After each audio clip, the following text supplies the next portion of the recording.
pagdating ng sakuna, hindi lang dapat basta handa tayo. Dapat may plano rin tayo. Kaya ngayong araw, pag-uusapan natin ang mga hakbang ng gobyerno para maiwasan, mapaghandaan at mabawasan ang epekto ng mga sakuna. Kasama natin ang Deputy Administrator ng Office of Civil Defense, Assistant Secretary Bernardo Alejandro IV. Magandang umaga po. Welcome dito sa Rise and Shine Pilipinas. This is Prof. Fee together with Diane. Good morning, sir. Yes, good morning. Magandang umaga po. Alright. Well, Asek Alejandro, thank you for joining us today. Siguro unahin lang po natin yung inyo pong naging assessment po dito po sa naging epekto ng kalalabas lamang po ng PAR na bagyong Ramil po, sir. Opo, in general, no, very minimal yung effect sa atin, lalo na dun sa mga landfall area. So ang naging major areas of concern lang natin ay yung Panay Island, no?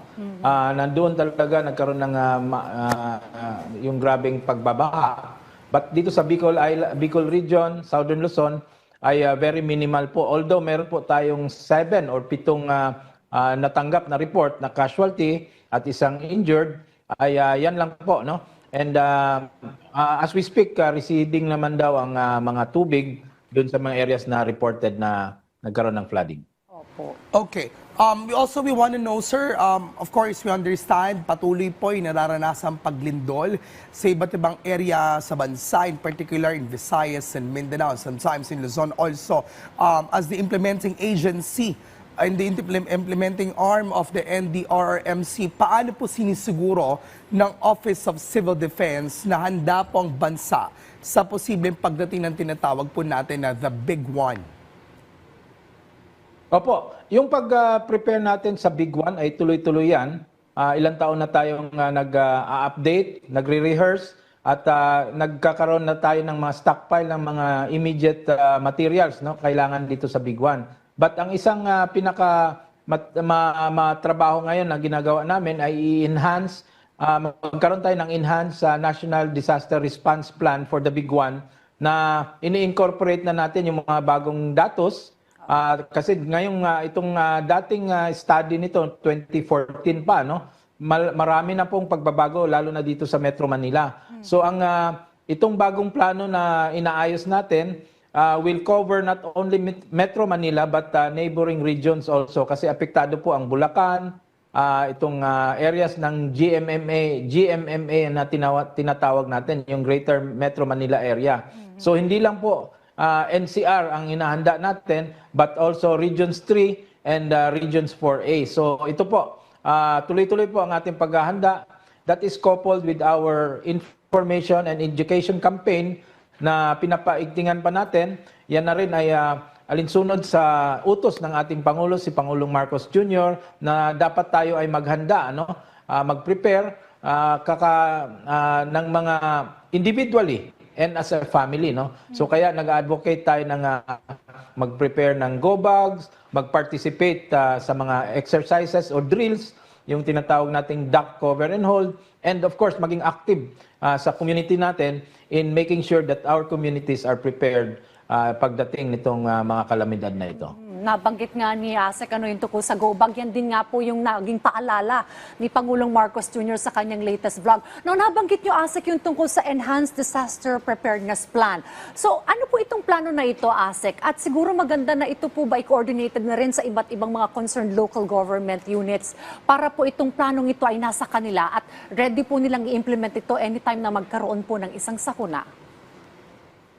Opo, kasama po yan sa ating ginagawang enhanced preparedness and response plan para sa big one, na pati hanggang local government units, no? Kasama na po dyan na inaayos natin yung protocol na gagamitin, yung mga sistema at yung mga assisting regions, no, na pupunta sa Metro Manila para mag-assist. Kasi pag nakita naman natin doon sa Cebu and even sa Davao, no, na kailangan talaga ng tulong na manggagaling sa labas. So, ini-enhance natin yung, or pinapractice natin yung assisting region concept na wherein sa amin sa OCD, no, yung Region 1 ay papasok yan sa western part ng NCR. Sila po ang in charge doon sa area na yan. Kasi dito sa ating plano, we will divide Metro Manila into 4 areas, no? 4 to 5 areas. At meron po nakatokang mga regions na sila po ang in charge or tumulong dyan sa specific area na yan. So kasama po yan sa ini-enhance natin. Hindi lang po yung pagre-responde, pati na rin yung coordination aspect ng lahat ng antas ng gobyerno from the national hanggang local po. Alright. Sir, although we understand yung lindol po is unpredictable, no? During nadaranasan po ito in areas dito sa Pilipinas, meron tayong tinatawag po na post-assessment, no? And there could be some suggestions or things to be considered na pwedeng gawin moving forward, sir. We want to know, are there any things na pag-usapan po ng OCD that could be implemented in case mangyari po ulit ang mga lindol? Ano po yung mga post-assessments na ginawa natin so that pwede po maiwasan moving forward na magkakaroon ulit ng lindol?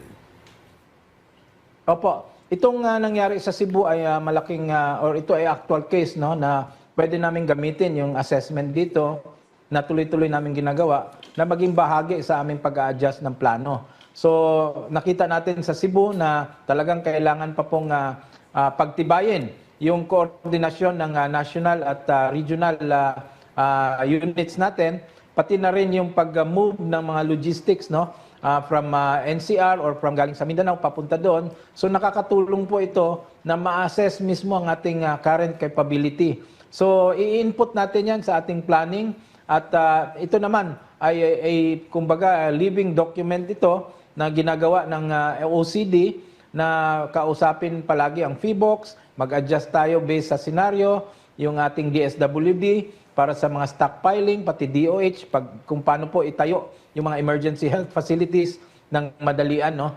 So we will also input yung itong bago nating sistema na hindi po tents ang binibigay na ngayon ng DSUD, kundi itong mga mobile container or transit facilities na nakita natin sa Bayanihan Village.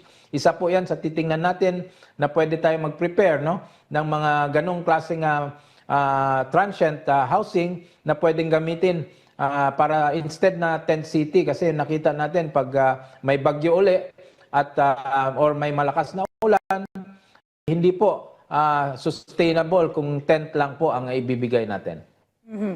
Alright, well, Asek, balikan lang po natin yung naging epekto po ng bagyong Ramil. I understand you mentioned po na meron pong 7 deaths, but in terms of damage po sa mga infrastructure and even agriculture, do you have data po now, sir? Oo, wala pa pong pumapasok kasi ongoing pa po yung rapid damage and needs assessment.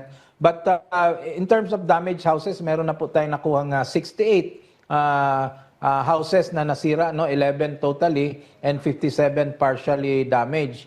So talagang ongoing pa po ang assessment dito sa area, lalo na sa Region 6. Yung aming administrator po, si Yusek Harold Cabreros, ay currently nandoon at pinangungunahan yung pag-assess and tingnan yung epekto nito. But so far, based sa reports natin, meron pong 8 areas na nagkaroon ng power outages. May 10 bridge tayo na tinitingnan na na-damage. May 7 road networks, no, na tinitingnan na ngayon ng DPWH at ina-assess ito as far as checking itong overall impact nitong Ramil. Alright, on that note, maraming salamat po sa inyong oras. Muli po atin nakasama si Assistant Secretary Bernardo Alejandro IV ng Office of the Civil Defense. Thank you so much, Asek. Maraming salamat din po at magandang umaga.